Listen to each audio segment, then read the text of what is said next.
talking about filming protocol. So, if you're new, one of the things that you'll discover, and the sort of the technical nature of this business, is the final products as an investigator, especially doing surveillance, is something that's going to somebody. It's going to a lawyer, adjudicator, a paralegal, an adjuster, a claims manager, your own boss at the investigations company, and someone's going to actually, in many cases, put the video together.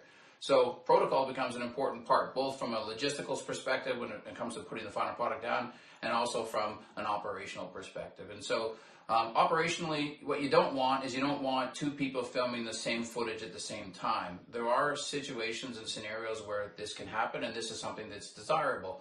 For the most part, most companies will have one person film and the other person be ready for whatever comes next, or watching for whatever is happening that someone else who's actually filming and focused on taking that, doing that activity can't see. And so, working together, who's filming, when, and where they are, and all those different types of communications are going to be really critical to making sure that two people don't film at the exact same time.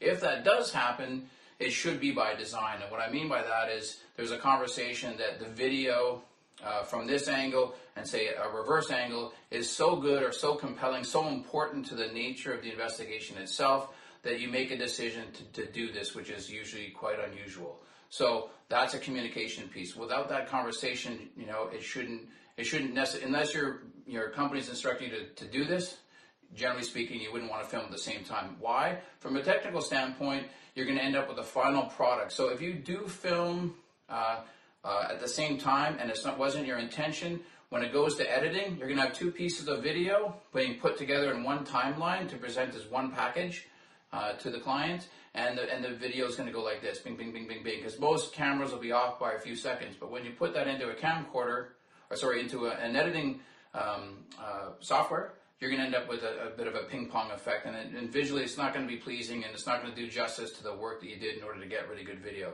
So if you do it, what's generally done in the past, in my background and other people, is you would separate the video. You'd take, this would be a video footage from investigator A, this would be video footage from investigator B, and there'd be some sort of explanation in the report as to why two videos were shot at the same time. And usually, if the video is that compelling, it's self-evident why you did both, and you have the reverse angle. So protocols on who's filming and when, very important. Communication, extremely important into determining who's filming and when and why.